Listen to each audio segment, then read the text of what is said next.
Ágora es un término griego que significa lugar de asamblea o reunión. Tradicionalmente, el ágora era el lugar específicamente designado para que los ciudadanos griegos se reunieran a debatir sobre los diferentes asuntos concernientes al sistema democrático. A partir de este momento, tenemos un Ágora en Luz Radio 102.9 con Gabriel Andrade.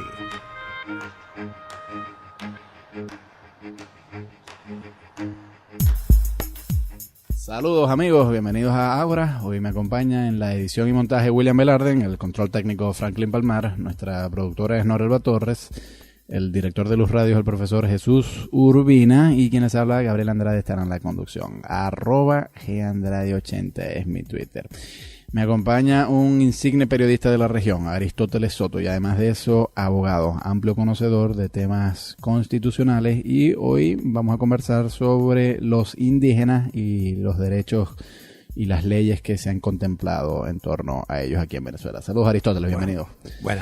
¿Qué nos dice la Constitución sobre derechos especiales que tienen los indígenas?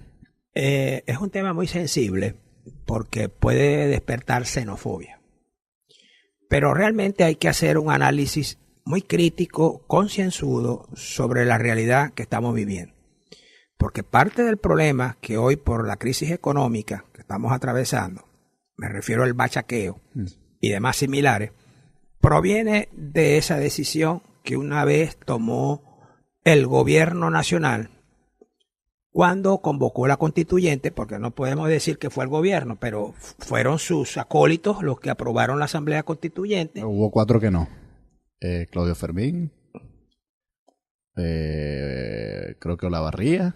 Sí. Hubo 4 que se abstuvieron. Pues. Bueno, yo recuerdo y tengo esos gráficos, tengo los recortes periodísticos de quienes se opusieron. Por eso lo que tú estás diciendo es cierto, hubo 4. Sí. Y tenían sobradas razones, porque realmente cuando esa asamblea constituyente se instaló, el pueblo idiotizado, desmoralizado. Es más, yo me atrevo a preguntarte, y me atrevo a asegurar que yo creo que el 5% de la población en ese momento no sabía lo que era una asamblea constituyente. No, yo no sabía. Bueno, quienes sí sabían era porque habían vivido la época del año 46, cuando tumbaron a Medina Angarita y para eliminar los vestigios de Gómez se aprobó una asamblea constituyente que fue la que dio origen al Estado moderno que vivimos. Correcto.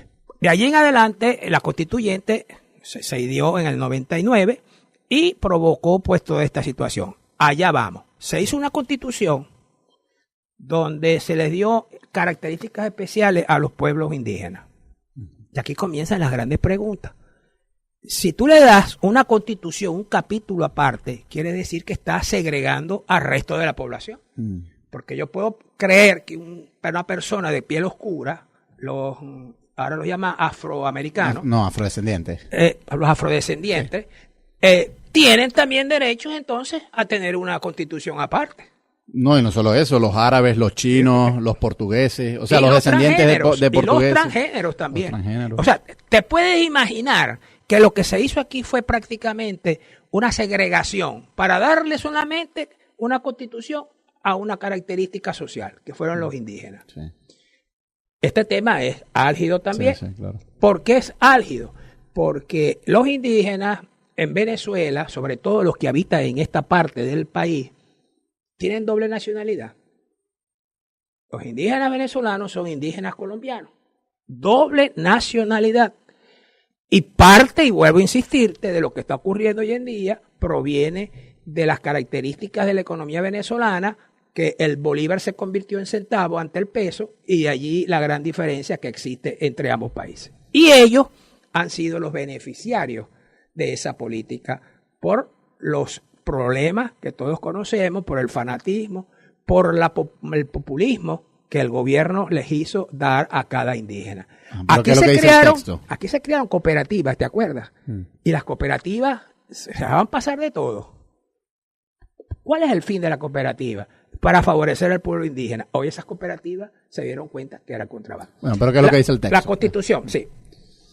En el capítulo 7 de los derechos de los pueblos indígenas hay cerca de 7 artículos que habla especialmente del pueblo indígena. ¿Hay algo objetable que tú encuentres en eso? Bueno, claro, el Estado reconocerá la existencia de los pueblos y comunidades indígenas, su organización social, política, económica, cultura, usos y costumbres, idiomas y religiones, así como hábitat y derechos originarios sobre las tierras que ancestral, y aquí viene la crítica, ancestral y tradicionalmente ocupa, que son necesarias para desarrollar y garantizar. Eso lo escribió el constituyente. Pero ¿dónde está lo objetable? Bueno, hermano, ¿tú te consideras de qué nacionalidad? Venezolano. Venezolano. Sí. Tú eres originario de esta tierra. Sí. Ajá. Bueno, tú no tienes los mismos derechos ancestrales que tus padres hayan sembrado aquí 4 o 5 generaciones atrás, así hayas venido de cualquier parte del mundo. Solo que por el color de tu piel te van a segregar, te van a decir, no, el derecho no te garantiza a ti la propiedad de la tierra porque esto era de los indígenas. Una cuestión que hace 500, 600 años atrás todavía están con ese cuento. Imagínate tú, chico. Bueno, pero el razonamiento supongo es que si mis ancestros se la quitaron forzosamente a otra gente... ¿Se les quitaron? No, sí, en la conquista. No. Podemos hablar de eso porque estaríamos en otro tema más grave todavía, en donde entran otros ¿tú no factores. crees que los conquistadores le quitaron forzosamente la tierra a los indígenas? Después de 500 años a decir que los conquistadores... Eso es una estupidez. Perdóname, pero eso es crasa ignorancia.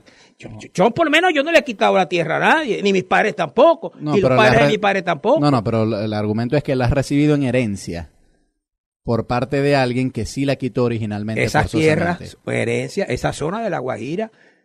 No, el sur del lago, por ejemplo. Los grandes ganaderos del sur del lago seguramente son descendientes de conquistadores que forzosamente se la quitaron a indígenas. Y ellos, estos grandes terratenientes la recibieron en herencia de conquistadores. Hay una obra que de Rómulo Gallego, porque eso hay que conocer las características sociológicas, sobre la misma tierra. Donde hace un análisis Gallego en ese momento, porque eso es recién. Los indígenas venezolanos no habían sido reconocidos por el Estado. Estaban allí en una tierra de nadie, que es la zona esta de La Guajira. Y esos señores terratenientes de la zona del sur del lago, de la época de Gómez, porque esa era la característica de la venezolanidad y del poder económico en aquel entonces, venían a buscar los indígenas y se los llevaban como esclavos. Bueno, ahí hubo un problema del Estado venezolano que permitió que los indígenas fueran llevados allí como esclavos.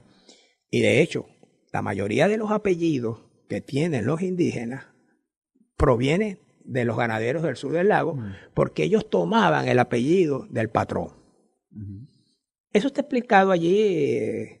Hay aquella obra de Gallego, como te dije, de aquella india bella, que su padre casi la viola. Es decir, esa historia. Hay que conocer, ¿no?, las características psicológicas y sociales, culturales de ese momento. Han pasado ya 80 años de ese hecho. Medina Carita... O sea, tú dirías que es extemporáneo entonces, que no podemos ir en la historia y decir, bueno, como la tierra es un capítulo cerrado, pues hay que pasar la página. Pienso que hay que olvidar a veces y perdonar para poder seguir adelante. Bueno, vamos a ir a escuchar un tema musical y al regreso me interesa sobre todo conocer a Aristóteles. ¿Cuáles son las excepciones jurídicas que tienen los indígenas contempladas en la Constitución? O sea, ¿la ley Guajira se puede aplicar o no se puede aplicar? ¿Okay? @GAndrade80 es mi Twitter. Y escuchemos música afín precisamente a los pueblos indígenas de Venezuela. Escuchemos de Reinaldo Armas, Indio.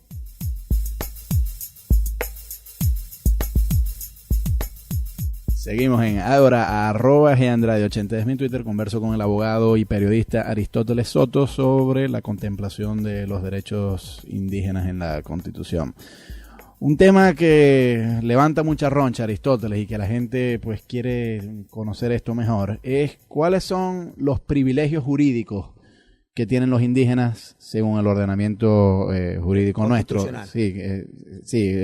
Algunos grupos indígenas tienen otro conjunto de leyes. El caso de los Wayuu, por ejemplo, en la ley Guajira. Bueno, eso fue otra cosa que no se previó, ¿ves? Pero está permitido en la Constitución que un No, lo que pasa es que la Constitución fue generalizada, pero como cada etnia tenía sus características especiales, los Wayuu, por ejemplo, fueron más vivos que el resto de las demás poblaciones. Por ejemplo, las características que tienen los indígenas nuestros Wayuu guajiros, con relación a los que viven en la Sierra de Perijá es enorme, abismal.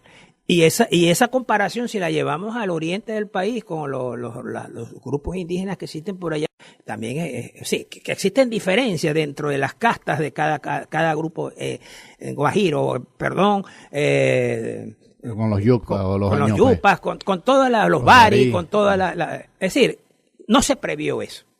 Ahora, la pregunta a la que quiero regresar. ¿Puede una comunidad indígena aplicar sus propias leyes? Aún si van en detrimento del derecho penal.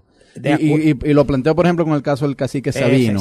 El cacique Sabino, que era un cacique yucpa, aparentemente se le acusó, nunca se supo, nunca se le demostró, que yo sepa, pero se le acusó de homicidio y él y sus abogados alegaban que, bueno, que aún si él hubiese sido culpable de ese homicidio, la Constitución garantizaba que ellos fueran juzgados por sus propias leyes. ¿Eso es así? Eso es así. Por cierto, sí está contemplado en la Constitución. Sí. No en la Constitución, sino que la Constitución habla de una manera general y entonces se especifica. Cuando se va a la ley orgánica de pueblos y comunidades indígenas, entonces allí se dan características especiales. Yo conversé con el abogado que defendió a Sabino. Un abogado que fue miembro del Poder Judicial. No doy su nombre porque no estoy autorizado. Claro. Y él me comentó que su defensa se basó en la tradición de los pueblos indígenas. Porque el caso Sabino ocurrió porque hubo un enfrentamiento entre dos caciques. Y ambos pues tenían privilegios especiales, portaban armas porque era su territorio. Hubo un enfrentamiento, hubo una serie de disparos, mataron a una mujer embarazada, hubo unos heridos. Y se acusó a Sabino de haber sido el homicida. Sabino fue preso y juzgado por las leyes venezolanas. Previamente, cuando el Cuerpo Técnico de Investigaciones de la Policía Judicial, 6CPC, fue al sitio, los indígenas se opusieron a que fuera detenido porque él tenía que ser juzgado con sus propias leyes. A mí eso me parece muy peligroso, pero yo quisiera saber tu opinión. Sí, claro. A mí me parece un error de la Constitución. Pero vamos a examinar este caso, ¿no? Porque a la larga, a los 2 años, el reto que tenía el Estado venezolano por haber dado una constitución y una ley orgánica de pueblos indígenas, tuvo que permitir que Sabino fuera juzgado en su comunidad. Y allí en su comunidad, me cuenta el abogado que participó en esto, que allí en la otra parte reconoció que había habido un error y que bajó la cara ante el pueblo indígena. Y Sabino logró limpiar su imagen ante su propio pueblo. Ante la comunidad quedó como el asesino, que es lo que todos conocemos y que ahora, bueno, fíjate que ese problema... No, pero yo quiero aclarar aquí que nunca se le probó nada. Eso es una vendetta. No, pero nunca se probó nada, Aristóteles. Nunca se probó nada. Bueno, te digo que al final, cuando se hizo el planteamiento, el juicio oral, dentro de sus propias leyes, allí se demostró que eso no era tal como se había señalado. Ahora, yo veo cierto peligro en que la Constitución abriera ese espacio para la aplicación de las propias leyes. Porque ¿qué pasa si esas leyes son bárbaras o implican castigos inhumanos? O incluso uno de los temas que a mí más me preocupa es la responsabilidad individualísima. En el derecho convencional, si una persona comete una fechoría, esa persona es la única responsable. Pero en algunas leyes indígenas, no solamente esa persona, sino también todo el grupo. Entonces, por ejemplo, bajo el derecho, algunos derechos indígenas consuetudinarios, si una persona comete una fechoría, el primo también sería responsable y tiene que responder. Y eso a mí me parece muy grave. Y pareciera que la Constitución abre la puerta para la aplicación de esas leyes, las cuales pueden ser muy injustas. El artículo 121 dice, los pueblos indígenas tienen derecho a mantener y a desarrollar su identidad étnica y cultural, cosmovisión, valores, espiritualidad y sus lugares sagrados de culto. El Estado fomentará la valoración y difusión de las manifestaciones culturales y, por supuesto, allí entra esa parte. Las leyes. La ley. Esto después que se hizo, trajo como consecuencia eso que tú estás planteando. Porque la ley funciona para ellos en su territorio, demarcado. Si un indígena comete un delito, tiene que ser juzgado con sus propias características en esa zona. Y aquí vienen las contradicciones. Pero es que ese pedazo de tierra no es el Estado venezolano. Y si es una persona de nuestra raza, ¿cómo se llama? Ellos la llaman Arijuna. ¿Ah? Arijuna. Sí. Tiene una agresión por parte de un indígena. ¿Cómo puede ser juzgado ese indígena? ¿Por la ley indígena o por la ley natural que es el Estado venezolano? Afortunadamente, viendo toda esa serie de problemas, después que habían aplicado esta consideración, se dijo que tenía que ser juzgado con la ley venezolana porque no correspondía a... Dejándote de decir algo también que ocurrió en el pasado, la ley Guajira, una ley en donde muchos vivos se aprovechaban para sabotear, para generar corrupción, para tratar de molestar a la persona. Le llevaban un grupo de guajiros allá al frente, bueno, de guajiros no, indígenas, se acercaban a su casa y les pedían dinero. Imagínate tú cómo era esa característica, un chantaje. Bueno, quizás el Estado venezolano cuando hizo esta proposición pensó en eso, pero como todas las leyes aquí, después que se discute y después que se discuten, después que se aprueban, es decir, entonces salen todas estas consideraciones y este es el grave problema que tenemos nosotros en nuestro país. Bueno, vamos a escuchar un tema musical y al regreso seguimos conversando sobre los indígenas y las leyes venezolanas. @GAndrade80 es mi Twitter. Y escuchamos el quinto criollo, un tema que se llama Venezuela. Seguimos en Ágora, @GAndrade80 es mi Twitter. Vengo conversando con el periodista y abogado Aristóteles Soto sobre los grupos indígenas y las contemplaciones jurídicas que ellos tienen en nuestro país. Aristóteles, yo he escuchado a líderes indígenas decir que el Estado venezolano en buena medida es un intruso en ellos y que ellos no tienen por qué necesariamente obedecer las leyes del Estado porque el Estado es un heredero de la conquista, que incluso impuso una frontera arbitraria de Venezuela y Colombia en el territorio guayú, por ejemplo. Entonces, por ejemplo, mucha gente que practica el comercio entre Venezuela y Colombia, y entre eso están los actuales bachaqueros, ellos dicen, pero es que nosotros siempre nos hemos movido libremente de un paso a otro. Entonces, ¿bajo qué autoridad puede un Estado a venir a imponer una raya imaginaria?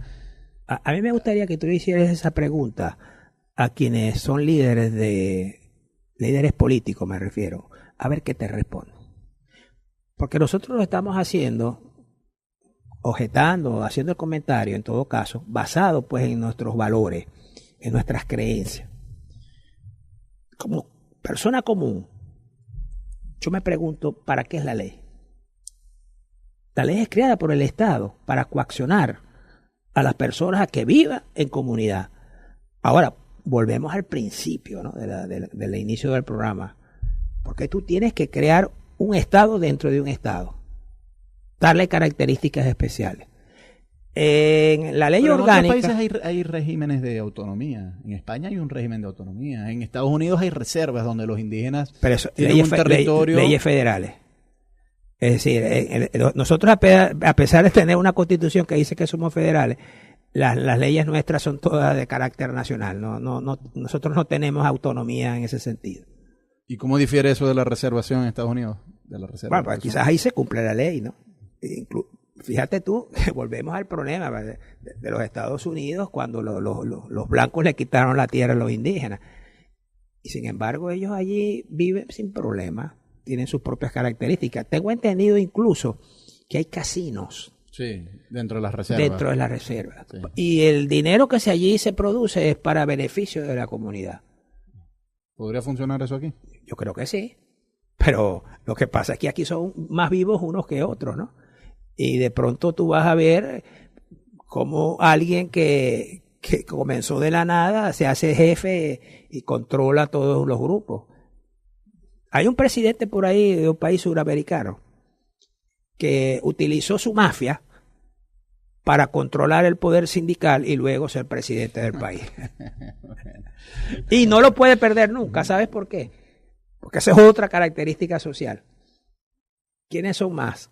¿Los indígenas o las personas que no lo son? ¿Cuántos hijos tienes tú? Yo tengo 2 hijas. ¿Cuántas hijas tienes tú? 2 hijas. ¿Cuántos hijos tengo yo? 3 hijos. Todas las personas que tenemos el mismo nivel cultural, para decir algo, no podemos exceder. 4 sería ya, bueno, una excepción. Pero ¿cuántos hijos tienen los indígenas? ¿Cuántos hijos? 6, 7, 8. No hay control. Entonces, mientras esa masa siga creciendo por la democracia, que tienen derecho al voto, los otros están en desventaja. Sí, eso es igual. Yo puedo ver lo que tú planteas, pero no le veo una alternativa. O sea, que vamos a plantear esterilizaciones masivas. Yo para no creo que eso entienda, ¿no? Porque tampoco voy a caer en, porque habrá alguien que nos esté escuchando y dirá, bueno, ¿y qué le pasa?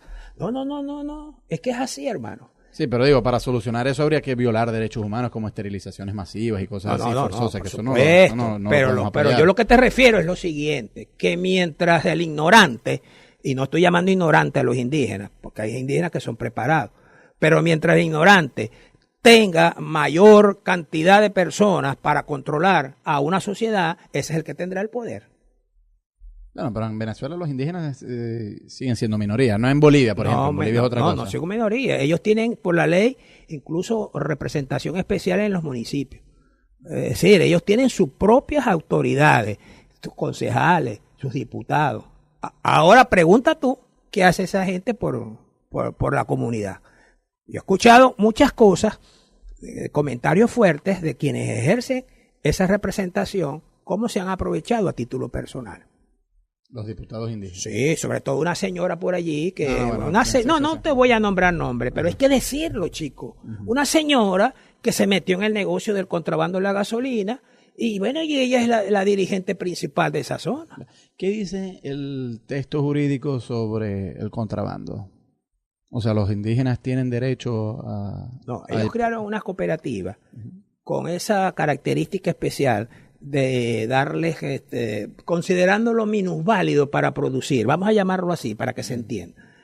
Y esa característica que se le dio especial para que fueran atendidos con aquella especialidad de que, bueno, el muchachito hay que atenderlo bien, el muchachito creció y hoy en día el Estado venezolano no lo puede controlar. Fueron las famosas cooperativas, que es lo que yo te insistí cuando comencé el programa. El problema fue que por el populismo se le dio poder a ciertos grupos y hoy en día son poder económico hasta el extremo que controlan buena parte de la economía de esa zona. El problema de la frontera nuestra va más allá de lo que estamos hablando, ¿no? Porque ahí hay problemas con el propio Estado colombiano, hay problemas con la guerrilla, hay problemas con los paramilitares y estos grupos están afiliados a las distintas características de esta zona.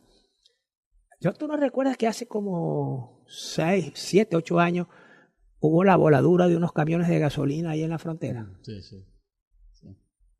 ¿Te acuerdas? Sí, lo recuerdo. Eso se fue así como medio entaparado, ¿no? Nunca se dijo la realidad. Sí. Habían sido grupos guerrilleros enfrentados con paramilitares los que hicieron eso. Y el Estado venezolano, como algunas personas eran los dueños de los camiones y estaban vinculados al poder, el Estado les repuso los camiones a las personas que se los habían quemado. Fíjate tú, eso pasó hace 8 años. Sí. Que es la persona que te digo, que no voy a mencionar, que es propietaria no de estaciones, sino de subterráneos escondidos de gasolina para pasarlos a Colombia. Bueno, vamos a ir a escuchar un tema musical y ya regresamos. @GAndrade80 es mi Twitter.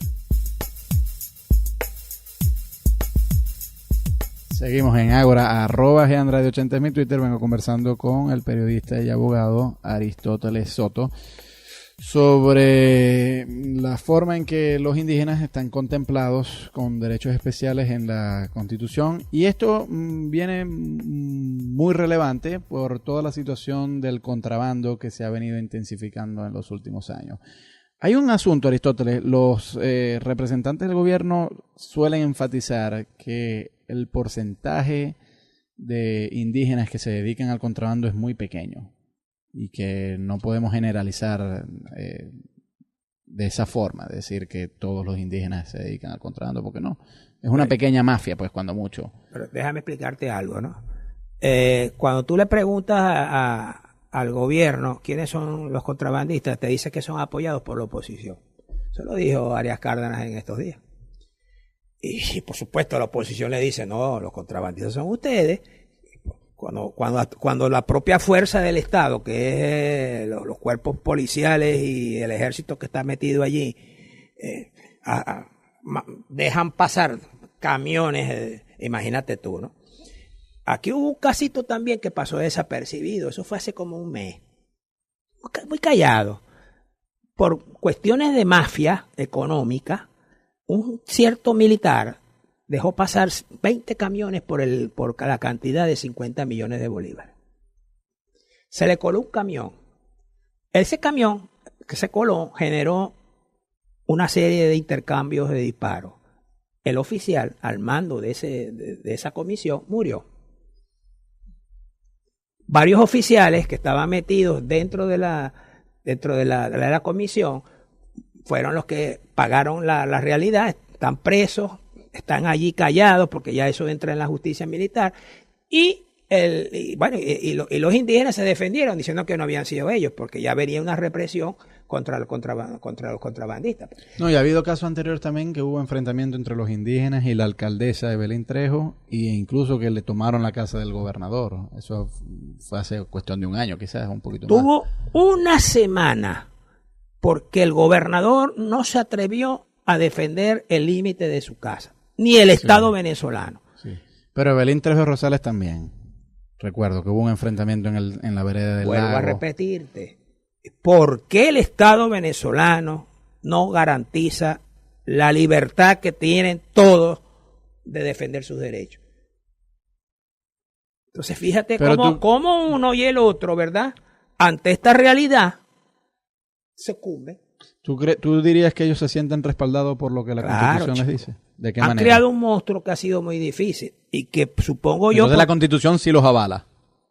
Hay un monstruo que creo que se va a generar de nuevo porque la oposición está pidiendo una nueva constituyente. Y es posible que en esa nueva constituyente la raza afroamericana, los afrodescendientes y los transgéneros y los grupos que tienen características especiales, a lo mejor pueden decir, bueno, como ya esto se aprobó, también tienen que aprobarnos una a nosotros. Entonces se nos va a convertir en una constitución multifacética. Imagínate tú. ¿Y qué tipo de cosas solicitarían, por ejemplo, los afrodescendientes o los transgéneros en esa...? La misma característica, porque aquí hay pueblos costeros, ¿verdad? Sí. Que fueron esclavos. Sí.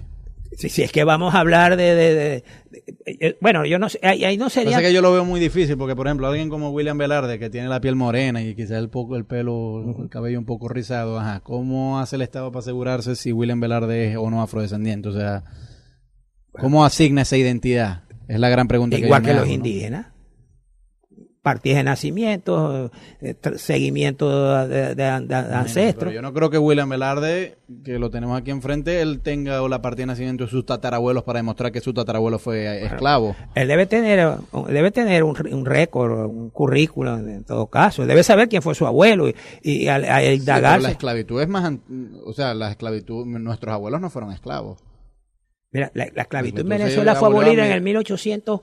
Por eso, yo no sé quién fue mi ancestro en 1847. Pude haber tenido un ancestro esclavo, pero ¿cómo sé? Qué casualidad que me está dando la razón a lo que te planteo. Claro. No, claro, es que veo que tiene derecho o no a la tierra. Si esto se llegase a hacer, va a ser un tremendo problema. Si es que invocamos esa característica. Sí.